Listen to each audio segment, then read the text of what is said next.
Dude, I want this camera. Oh, they're even better.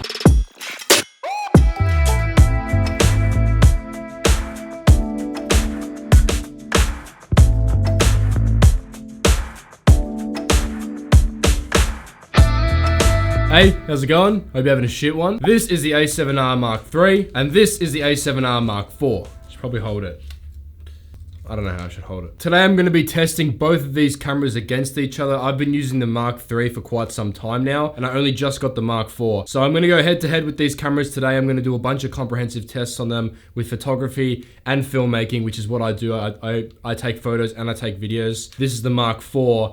It's going to be the better camera because it's the newest camera. But how much better is it compared to the Mark III? That's what we're going to find out today. Is it worth the extra money? The battery is exactly the same. There are both two SD card slots in them. They feel pretty much the same. The weight is pretty much the same, although the grip on the Mark IV is a little bit bigger and a lot more comfier in your hand. My pinky still hangs off a little bit because I got big hands, but the grip is definitely a lot nicer compared to all the other A7s. So I'm not going to sit here and talk shit like every other review channel. I'm just going to get out there and we're going to start out by doing all the photography things with it. What we're going to do is I've got my skateboard here, and we're gonna set both cameras up side by side, and we're gonna test the shutter speed. I actually have to search up, I can't remember how many frames per second the Mark III does. This is my first time holding this camera. Dude, I literally do this. Ready?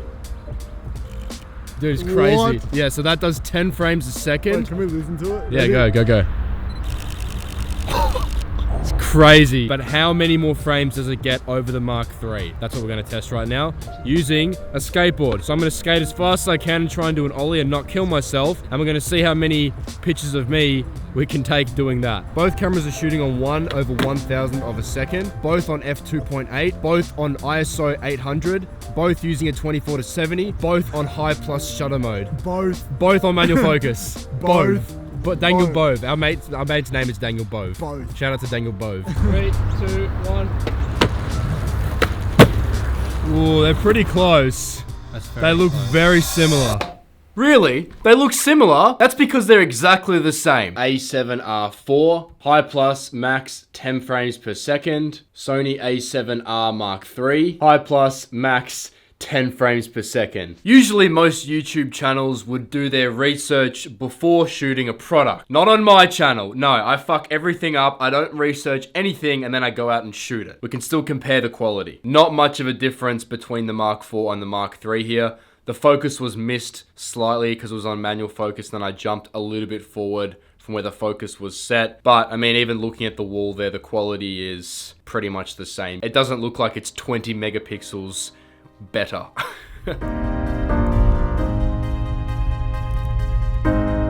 Okay, so we've come to a cityscape now. We're gonna get a landscape shot. The light meter is telling me it's pretty much exposed. I'm shooting on 1/10 of a second and I'm gonna shoot at f8 on both cameras because it's a landscape. I want everything to be in focus. I'm gonna put the cameras both on a timer so we're not touching the cameras when we take the shot. And then I'm gonna take a completely underexposed photo. I'm gonna see how much of the image we can bring back later in editing. And then I'm gonna take an image completely overexposed to see how many highlights we can bring back.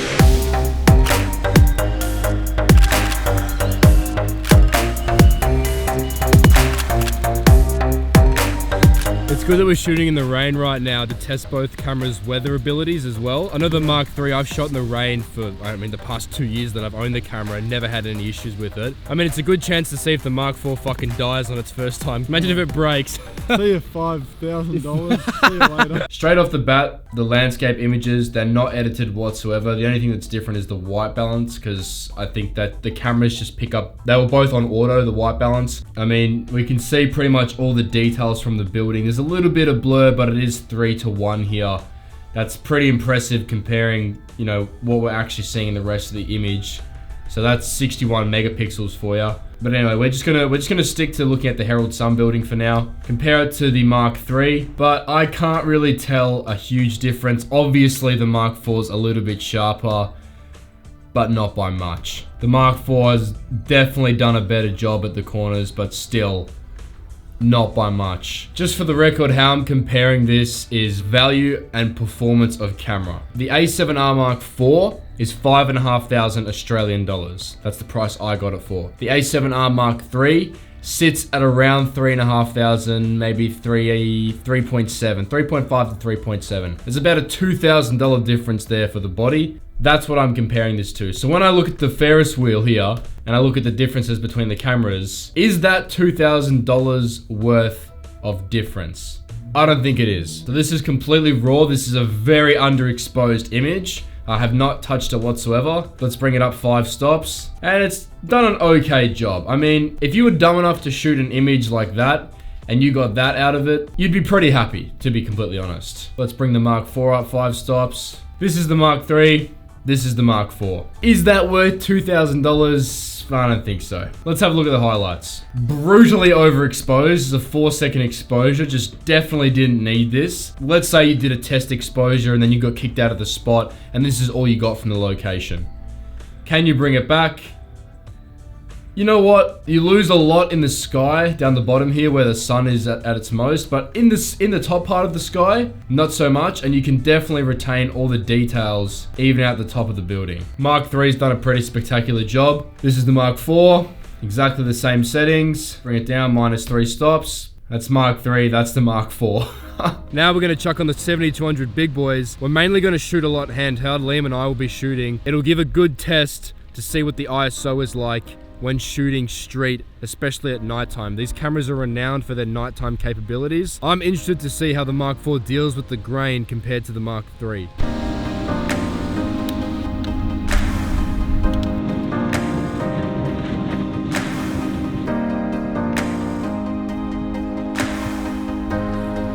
Let's just jump in the middle of the tram tracks here and we'll just shoot right down the street.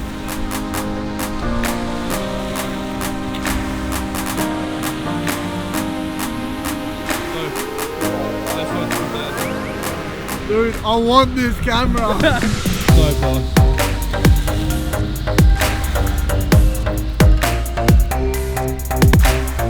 Oh shit.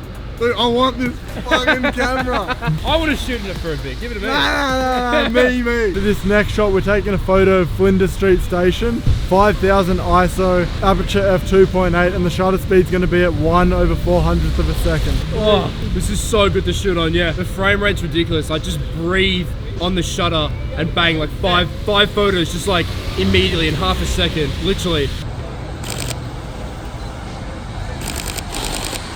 You were like, oh, it's so good, and I'm like, it can't be that good. And then I use it, and I'm like, fuck, this is so good. Yeah.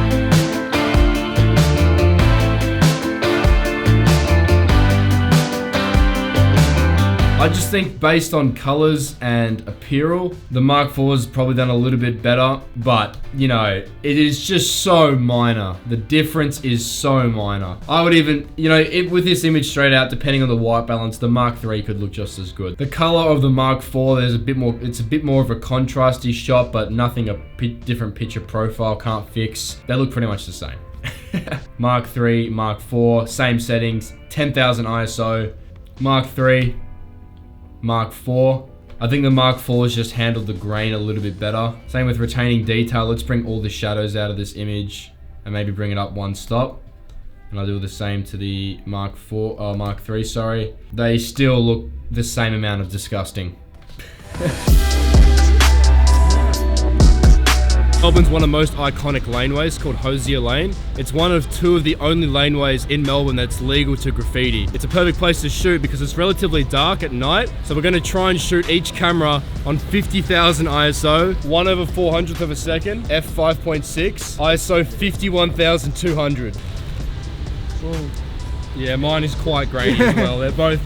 They're both pretty fucked. We're being so critical. Like, when you zoom in, like, to ×10, obviously you can see the grain, but when I think back to shooting my first camera on my Nikon D3200, the grain on that, I couldn't put it past ISO 800 without getting grain. Yeah. Just to think that I can shoot 51,000 ISO on this camera and upload it still, That's ridiculous. 50,000 ISO, the Mark III looks a little bit softer, and the Mark IV has retained a bit more detail around some of the graffiti here, but when would you ever shoot at 50,000 ISO? Like, you'd gotta be kidding me. Let's just have a look here on the Mark IV. You chuck a preset on it, and you play around with the colors a bit, and whatever. You bring some shadows down into it, bring some highlights out maybe, whatever. The image is still usable. Even if I crop it, that is still a worthy image in my books. So I'm vlogging on both cameras at the same time. This feels super weird. I don't even know which one to look at. You know, this is like trying to make eye contact with someone and you're looking at both of their eyes. Yeah. This is ISO 5000. It's pretty average lighting conditions. I've definitely shot in worse for night photography kind of stuff. I can't see right now, but I'm just gonna guess the Mark IV looks a little bit better. I'm not sure about a lot better. Obviously in good lighting, you might not see much of a difference because really any camera is gonna look relatively similar in good lighting, but this is the difference, if there even is one. And what I found out on the Mark IV is the S-Log actually goes down to 500. On this one, it's 800. This is 20,000 ISO right now. Sometimes I actually have to shoot in these conditions because doing a lot of night photography, if I'm getting out of the car in a really dark place or I'm going like through the forest or through the woods or something at night or early morning, sometimes I actually have to shoot at around 20,000 ISO. I know that sometimes the Mark III misses focus at night, although from what the boys are telling me, the Mark IV is doing a pretty fucking fantastic job.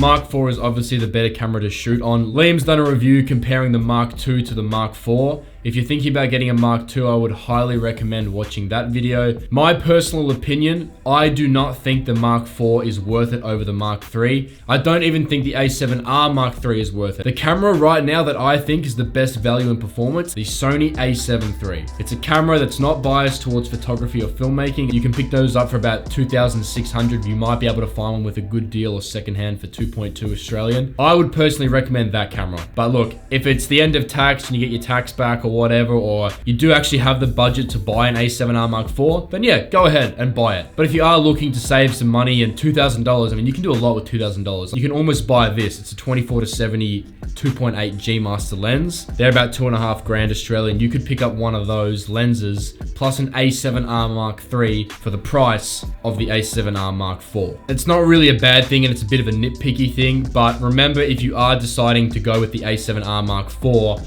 you do have an extra 20 megabytes to deal with. When you're doing gigabytes and gigabytes of shooting, those hard drives are gonna fill up fast. And believe me, with every single raw image I take on this a7R Mark III that I'm shooting on and that I do shoot on, I've gone through a 4.5 terabyte hard drive in 9 months. Obviously, this isn't a in-depth view on the menu settings on the Sony. I'm not gonna be doing any of that shit. I'm not gonna be sitting here and talking about how I think the camera looks and all that bullshit. I love getting out in the street and actually using the camera. For anyone that is new to this channel, there's no bullshit here. For anyone that has been following me for a while, you know that. I just like to put shit to the test and make shit look cool.